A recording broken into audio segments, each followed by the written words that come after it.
In case y'all do not know who this guy is, I'll just say two words: Boston bombings. Does it ring a bell now?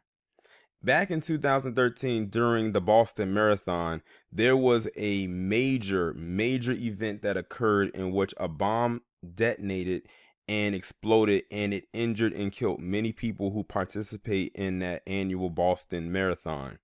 Like, they literally talked about that for days. Um, Almost like when we first saw it, it was like, oh shit, is it like another 9/11? And there were two people that were involved. One of them they killed when they captured him, and the other one they just took in alive, and you see him right here on your screen. And I think this is a current picture of him. I want to say this is a current picture of him, because I think when they caught him at the time, he was like in his teens, so he's most likely in his 20s now. Well, it has just come out that they overturned his death penalty sentence. He was on death row and they overturned it. Now, one thing that kind of scares me about this, put a pause on him right quick, is thinking about that damn Dylan Roof, because you know he is on death row for what he did. And they keep saying, every time I keep hearing stuff about him, it's all about them trying to appeal it and overturn his death penalty and just have him serve life in prison without the possibility of parole. Nah, he needs the death penalty, and truth be told, so does he. But they overturned it. Reasoning, I have no clue as to why they overturned it, considering what he and his brother did would be considered a domestic terroristic act. But let me go ahead and read this article. A federal appeals court on Friday overturned Boston Marathon bomber, and I can't pronounce his first or last name, so I'm going to abbreviate it. His first name begins with a D, his last name begins with a T, so we just call him DT. DT's death penalty sentence for helping carry out the 2013 attack, which killed 3 people and wounded more than 260 others. DT and his older brother set off a pair of homemade pressure cooker bombs near the finish line of the world-renowned race, tearing through the packed crowd and causing many people to lose limbs. The First U.S. Circuit Court of Appeals in Boston upheld much of DT's conviction, but ordered a lower court judge to hold a new trial strictly over what sentence DT should receive for the death penalty eligible crimes he was convicted of. A spokeswoman for U.S. Attorney Andrew Lelling said his office is reviewing the decision and will have more to say in the coming days and weeks. A lawyer for DT did not immediately respond to a request for comment. U.S. Circuit Court Judge Rogery Thompson, writing the court, said the trial judge fell short in conducting the jury selection process and ensuring it could winnow out partial jurors exposed to pretrial publicity surrounding the high-profile case. Thompson said the pervasive news coverage of the bombings and their aftermath featured bone-chilling photos and videos of DT, now 27, and his brother carrying backpacks at the marathon, and of those injured and killed near its finish line. The trial judge allowed his jury to include jurors who had already formed an opinion that DT was guilty, and he did so in large because they already answered yes to the question whether they could decide this high-profile case based on the evidence. Thompson stressed the limits of the court's ruling. Make no mistake, DT will spend the remaining days locked up in prison, with the only matter remaining being whether he will die by execution. DT is being held at the United States Supermax prison in Florence, Colorado, a site so remote and well secured that it is nicknamed the Alcatraz of the Rockies. DT and his older brother Tamerlan, now I can pronounce that, sparked 5 days of panic in Boston on April 15, 2013, when they detonated 2 homemade pressure cooker bombs at the marathon's finish line, and they went into hiding.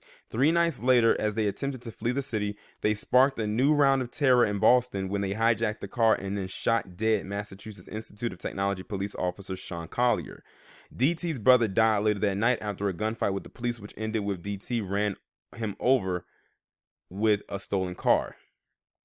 Police then locked down Boston and most surrounding communities for almost 24 hours, with heavily armed officers conducting house-to-house searches through the suburb of Watertown, where the surviving brother was found hiding in a dry, docked boat in a backyard. A federal jury in 2015 found DT guilty of all 30 counts he faced and later determined he deserved execution for a bomb he planted that killed 8-year-old Martin Richard and 23-year-old Chinese exchange student Lingzi Liu. Restaurant owner Crystal Campbell was also killed in the attack by a bomb placed by Maryland. DT's lawyers argued the case should not have been tried in Boston, where potential jurors were exposed to heart-wrenching wall-to-wall media coverage about the attacks and the victims, many whom lost limbs. So basically, they were trying to do the whole thing and move it to another place where no one really knew about it. But here's the thing. It made world news. At the time, who didn't know about this? That's the thing. It's not like it was an isolated incident where it didn't really exceed or go outside of the area in which it happened. It made world news. Everybody knew about it, so it doesn't really matter where they would have had the trial at, because 9 times out of 10 he would have been found guilty or otherwise, no matter where they had the trial at. So that sounds dumb to me. Let's see here. Bill and Denise Richard, whose 8-year-old son Martin was the youngest fatality in the attack, in a statement printed on the front page of the U.S. Boston Globe in 2015, had asked the U.S. Department of Justice to drop its pursuit of the death penalty, saying it would only prolong their pain. So it was them who decided that they wanted to drop it.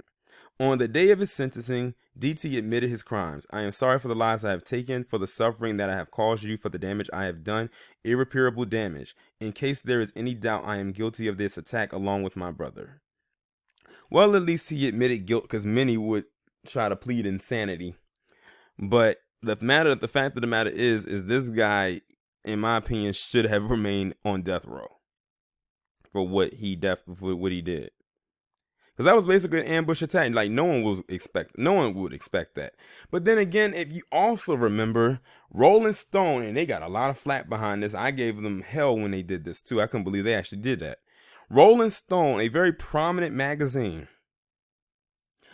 had put him on the cover of their magazine within maybe months of it happening. And we're sitting there like, you do realize what this guy and his brother just did, right? Like they committed a domestic terroristic style act in which people died and lost body parts. And you decide to put him on the cover of your magazine because he looks, in your opinion, attractive. That's when I gave Rolling Stone a huge side eye. I will never forget that when I saw that. I was like, oh, so you're putting killers on your magazine now and terrorists. Oh, I see you. But anyway, in my opinion, I believe he should remain on death row. But y'all let me know, do you believe that he should remain on death row, or do you agree with the judge's decision to overturn the death row decision? Either way, he's going to be in jail for the rest of his life. He's not getting out. Like, that's where he's going to be stuck at. And the fact that they said that he's in this prison in Colorado and they compared it to Alcatraz, that pretty much lets me know that he is basically in a hole. And what I mean by that is because if you look at where Alcatraz is located, it's located in a body of water that's sitting on an island by itself, and there's really nothing there but it. So he's pretty much isolated in this place, and there must be a lot of hardened criminals in there, because to be that isolated means they don't want any kind of contact whatsoever. That's almost like it kind of reminds me of a thing where you can't really have any visitors. That's what it sounds like to me. Like, you can't talk to nobody, or no one can come see you. Like, you have to talk to them possibly through the phone, and the conversations probably have to be monitored. So that's probably, what his situation is, and rightfully so. But the thing is, who will call him? I don't know what other family he has. Like, they only always talked about his brother. They never talked about a mother or father, any other siblings or other relatives. It was always just him and his brother, which leads me to believe nobody's checking for him.